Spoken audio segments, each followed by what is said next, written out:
ગેંગટોકની બાજુ આવો ને એટલે એને તમારે એને ટ્રેન બદલવી ન પડે ને એવી ટ્રેન તમે બુક કરાવજો. અમારે તો મજબૂરી હતી એટલે અમે પટનાથી ટ્રેન બદલી હતી, કારણ કે આમાં જો લોકલ જેવું થઈ જાય. થ્રી ટાયર એસી છે એટલે અમારે તો બદલવી પડી હતી પટનાથી. એટલે ડાયરેક્ટ તમે અમદાવાદથી કે વડોદરાથી બુક કરાવજો એટલે વાંધો ન આવે. 2 ટાયર એસી બુક કરાવજો, બહુ મજા આવશે તમને 2 ટાયર એસીમાં. એમાં કાંઈ તકલીફ ન જાય, લોકલ જેવું બધું થઈ ગયું. જુઓ તમે. હાલો મિત્રો, ગુડ મોર્નિંગ, જય શ્રી કૃષ્ણ. સવારના વાગ્યા છે 4:15.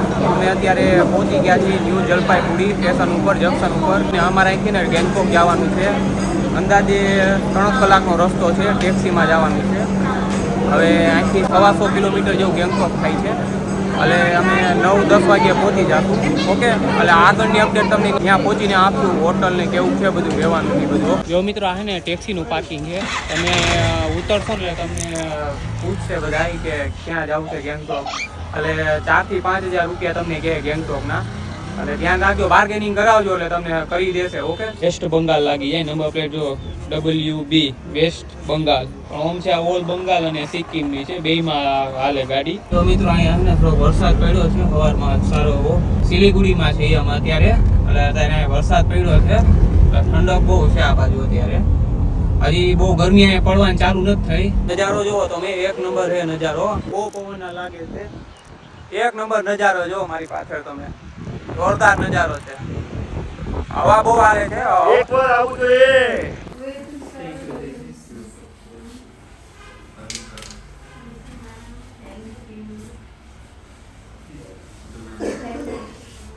જો મિત્રો, આ અમારો બેડરૂમ છે.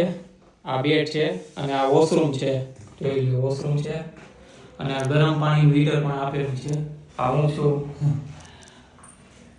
અને બીજું હું બતાવવા જેવું છે, કોફી ને એવું બધું આપેલું છે ગરમ પાણી પીવા માટે. એટલી પણ આપેલી છે. અને અહીંથી વ્યૂ આવે એક નંબર. જો તમે પહાડ બધું જોરદાર લોકેશનમાં હોટલ છે અમારી. મિત્રો, આ હોટલનું ભાડું તો તમને પછી કહીશ, કારણ કે અમે આ પેકેજમાં આવ્યા છીએ.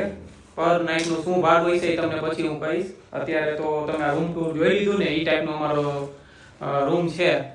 એટલે આગળ હું તમને જણાવીશ કઈ હોટલ છે, શું ભાડું અહીંયા પર નાઇટનું ચાલે છે, હું તમને આગળના વિડીયોમાં કહીશ. ઓકે, હવે અમે અત્યારે ફ્રેશ થઈ જાય થોડા, કારણ કે બે દી ત્યાં મુસાફરી કરી, હા આમ કંટાળી ગયા એવું છે. એટલે તમને નેક્સ્ટ વિડીયોમાં બતાવશું.